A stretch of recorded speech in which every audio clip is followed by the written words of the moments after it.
Hi and welcome to Let's Talk. I'm Sharaad Kuttan. This show is a show that brings you the most important conversations of the day. And nothing that excites me more than a controversy, especially a controversy in the arts field, in the field of artistic endeavor, whether it's in theater, visual arts, or whatever. And we recently had a rather interesting controversy, perhaps painful for the people involved, but lessons to be learned from it. And this was censorship of at the end of the day, even art is not important exhibition at the National Art Gallery of Balai Seni Negara. It involved the work of the artist Ahmad Fuad Osman. And we have him here today together with the guest curator, the person who was charged with curating that show, Shabir Hussain Mustafa, who's the senior curator at the National Gallery of Singapore. Thank you guys for being here. I said I'm very excited because I think, and I think most of us agree that controversies sometimes generate or open doors for discussions, right? But let's begin with the kind of context, and something that often the media doesn't do. It goes straight into the controversy. You've written a lot about it. You put it on Facebook.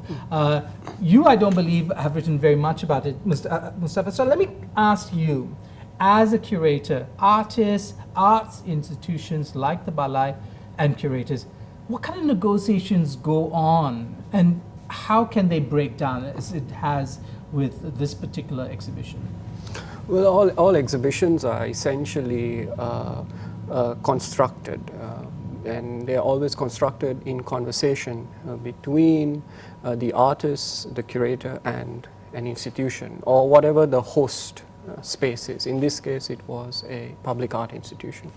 And so Fuad and I had been in conversation since 2018, in fact, when he was invited to stage a mid-career survey exhibition. And so the process that we followed was quite straightforward. We would meet almost every month and spend 3 to 4 days just talking non-stop. And we began to dig into all aspects of his art. That unfolded since the early 1990s, in fact. And we began to develop an entire schema within which one could not just ascertain what Fuad had been doing, but how his activities could then be translated to the public. Okay. Fuad, you were on the show some months ago after the Sharjah Biennale where you participated, and I've known you for many decades now, and I remember going to your studio. You, of course, very famously part of the Matahati group, and I went to your studios out in Ampang, isn't it? Yeah. Like that was like 2 decades ago. So you've been in the art scene for a long time. Sometimes people say artists are often powerless against these big arts institutions, public art institutions, as well as the gallery system. In this recent controversy, you come out very strongly. You put out statements on Facebook. What is your thoughts, or what are your thoughts about the agreements that were made, and then suddenly this decision to pull your work, or at least 4 of the works on display? Well, I think in exhibition making, there's a lot of negotiations going on. In fact, from the making of arts itself, there's a lot of decision making and negotiations already. And then, I think before the exhibition started, this thing had been done, right? The negotiations, and we follow everything that needs to be done. Everything is good, and the show open is good. And I think when suddenly this thing happens, I still try to negotiate, try to tell them that this is not something that I anticipated, and I didn't expect to be like this, and I hope that there's other way that they could, try to settle this. But still nothing going on. Then I have no other way out, and I treat this as most of my works also. At one point, I think there are things that became an urge, and there are things it didn't become an urge that this is it's okay. I mean, I jot down in my sketchbook and it just left there, you know, for decades. It's just there. But there are things that it really troubling me, and I have to do something. Then I have to do something. And if you can see, there's a lot of works in the shows also like that. You can feel it, maybe, you know, because it really does. I mean, the energy. And this thing happens like that also. And so when you came out and made those statements, I mean, you're saying from this deep urge to, it actually opened up a door about how the balai is run and institutional arrangements. Before we get into that, Mustafa, were you surprised? Were there, in the decisions that were made to censor the 4 pieces of work, did it hark back to something that was in the negotiations? Were there concerns already expressed in the negotiations that suggested that this might come up again? Well, initially when Fuad and I labored over the artwork lists and essentially put the entire exhibition together, the lists had been presented to the institution for proper vetting process. Because we understood this, yeah? Yes, yeah. And so there were no indications at that moment in time. So if you ask me whether I was surprised or not, it's hard for me to tell because sometimes, you know, as we're working through exhibitions as well, there are blind spots as well, both for the artist, the curator, and possibly even for the institution. And so the point right now is that this has happened. And here we are trying to have a productive discussion about it. And of course, what we all know is that after the Deputy Minister of Culture and Tourism intervened and much public outcry, and at least from the professional community of collectors and artists, that decision was rescinded, the artworks were put back. I think there was even an attempt to keep just one off the wall. And we can come back to that one piece in a short moment. We'll take a short break now. Stay tuned to Let's Talk.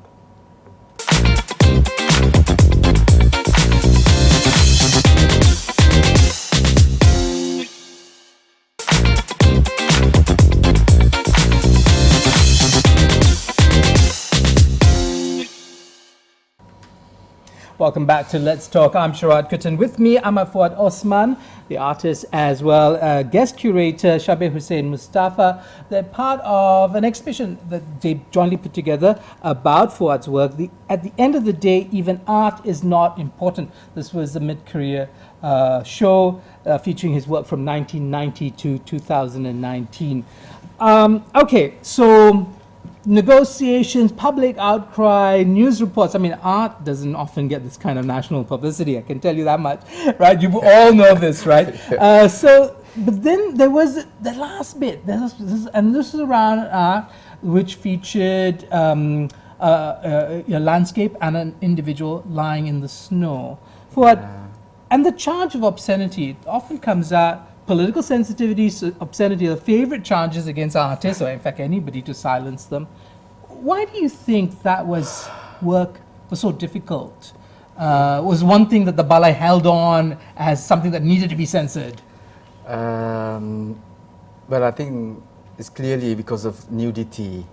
Yeah, it's not full frontal nudity. It was the person lying down, lying right? down, yeah. Naked. Okay. And then, just like I said, you know, in the process of art making, there's a lot of negotiation going on already. Like myself, I have to think, you know, how to put this thing up, you know, on the canvas, you know, whether I want to put frontal or how, I mean, how big, you know, the size of the canvas, what color, and how to put this and that. Everything have to be thought over. And then the male figure over the female figure, I have thought over this.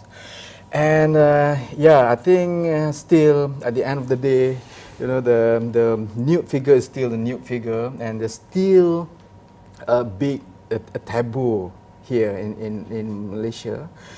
And but you would not be the first Malaysian artist that has has done nudes, depicted male or female bodies nude. Definitely not. And a lot of your art also includes your own body. In this particular picture, it's not you, but in others, you've used your face, you use your body.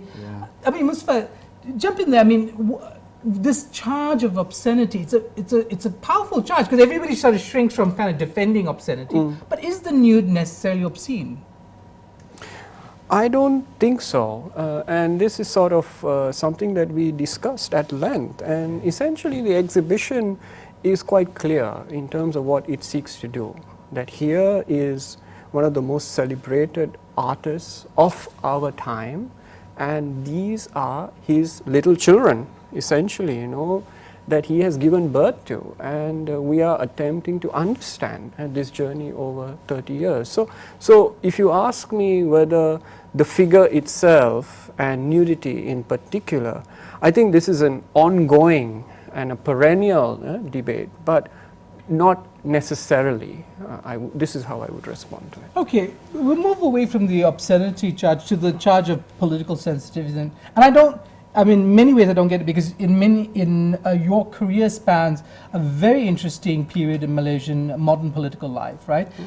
You were there very strong in the 90s, and then the 90s ends with the dramatic political crisis of Reformasi, and that's in the work that was in fact censored.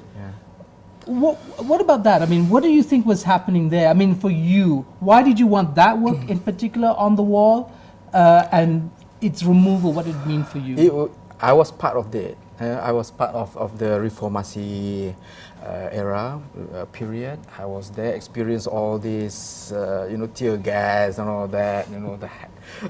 I was there, and I believe that as an artist, the work of art is not only just to beautify, your living room and all that. I think as an artist we have a bigger purpose to play, so this is one of it.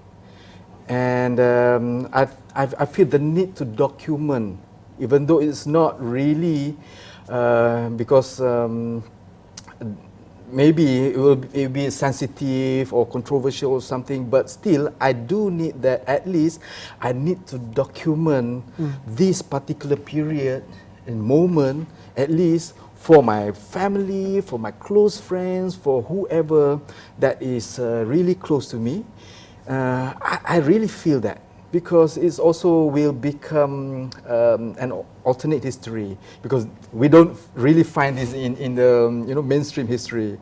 So this is important for me, because most of my political works, if we can see in the show, it's basically I'm doing that for me and for my immediate environment, but I didn't really expect that now it became really Yeah, so I don't get the charge, because you can imagine a time when, in fact, the representation of Reformasi and these moments, right, the beating up of Anwar Ibrahim, so on and so forth, might have been difficult for the government of the day to accept. But things have changed. I mean, we actually had a change of government.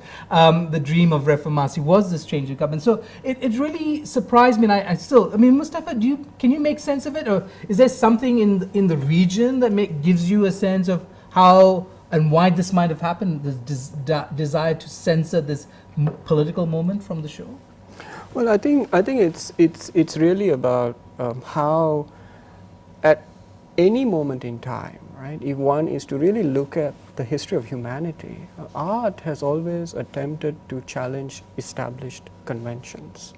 And so whilst we think that the political realm is uniform, it is far from it. Right? I mean, we know that things work differently in different places. And so as a result, I think the works themselves, not just necessarily the removal or their reinstatement, I think that's not what we're really interested in. We're really interested in the content of the work itself. The works themselves enabled a real public discussion to emerge. And I think this is the promise of all art institutions, that they must enable people to come together and debate. And we may disagree at times, right? We don't have to agree on everything, but at least it enables that to happen. And I think this is what's been, I think for both of us, been a kind of the productive aspect, not positive or negative, but productive in a sense. Well, there's been said, and we did an interview with Kathy Rowland from Arts Equator that suggested that, this particular instance of censorship had many firsts, and included your rather vocal desire to sort of state what had happened, that artists are often doubly censored. Their work gets censored and they themselves are silenced because of fear that they damage their relationship with the institution. Do you have that fear? That now you will be seen as a difficult artist that makes demands, that goes to the public? I thought about it at first, but I think it's you did think about it? Nothing to lose, I think, because I've been quiet for quite some time. When I moved to Bali in 2011, I have not shown that much, not just here, even in Bali. Because for me, if you don't really have something to say, you don't say anything, you just keep quiet, it's okay, you just say something when you really have something to say, then you will say really something, But you cannot stop working. So for me, I stopped showing for quite some time, almost 10 years, until in 2018, just before election, I decided to have a show because I really feel that I need to say something, I need to show.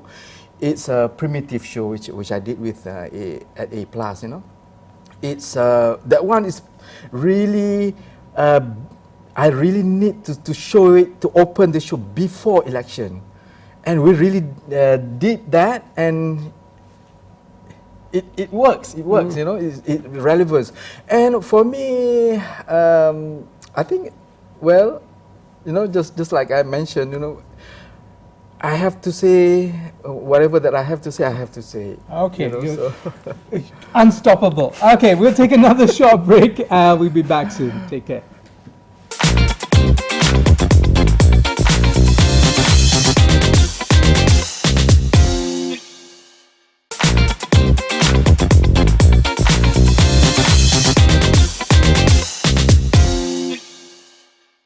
Welcome back to Let's Talk. I'm Sharaad Kuttan. With me, Ahmad Fuad Osman and Shabir Hussain Mustafa, both involved in at the end of the day, even art is not important. A mid-career show that, in some ways, the title almost anticipated the controversy that followed.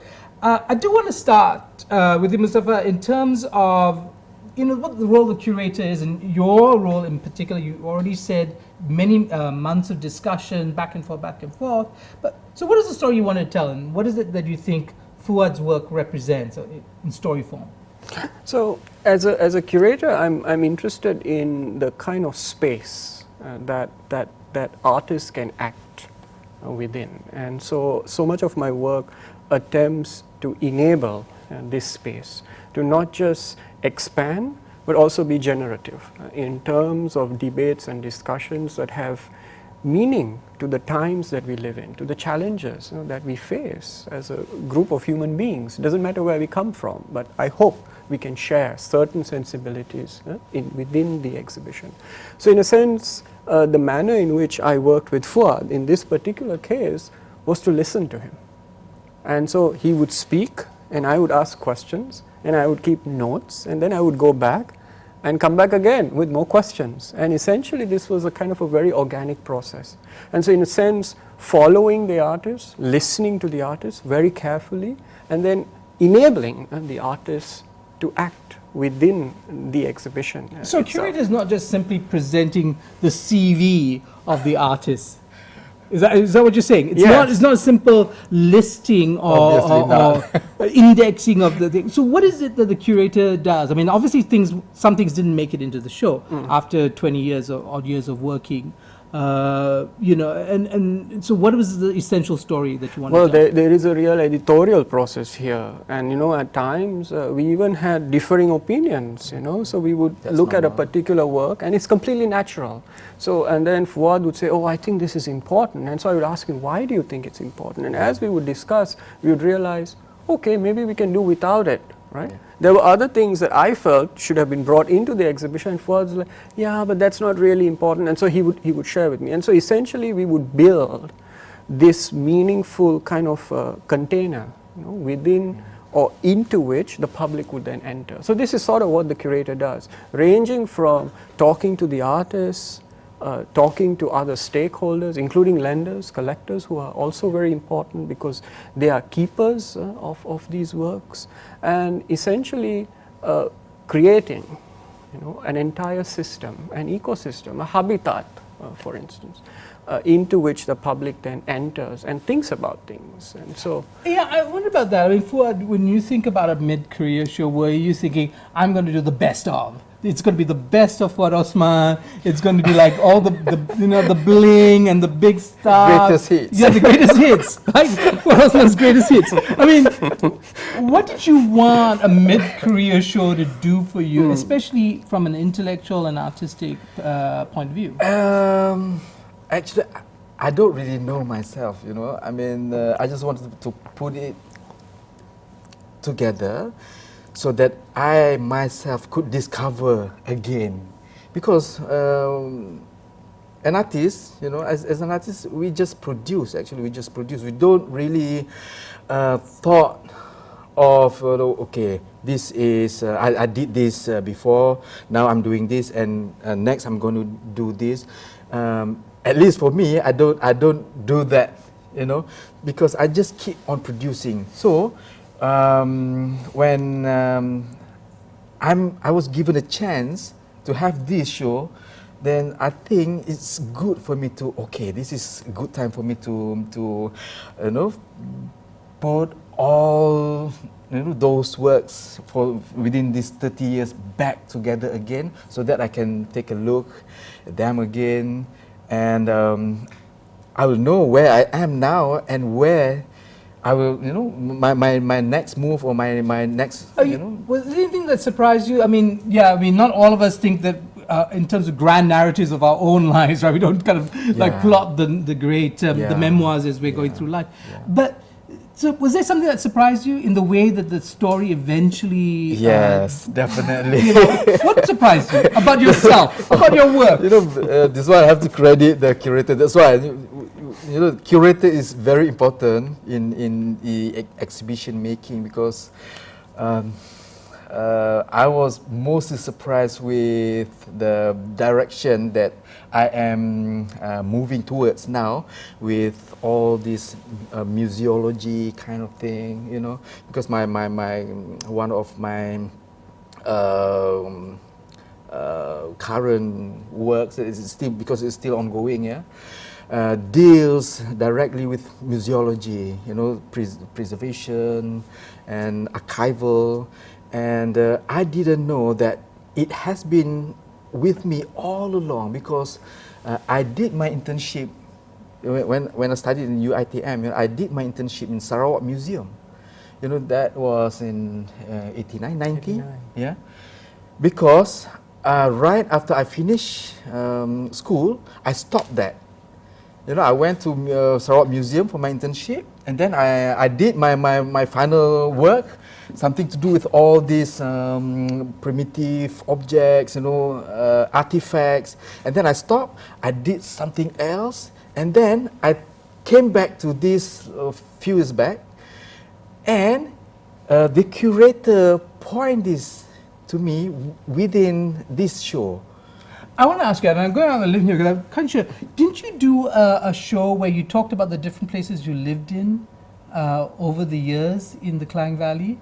You did, right? You had all the different it was very interesting. It was like an archive of the different houses you lived in. Actually, right? we discussed this. You should share. But that doesn't appear in the show, right? It does. Is it the show? Oh, okay, I missed it. Okay. That was one of the works I insisted on. Oh, you like that work? Okay. And I call it homesick.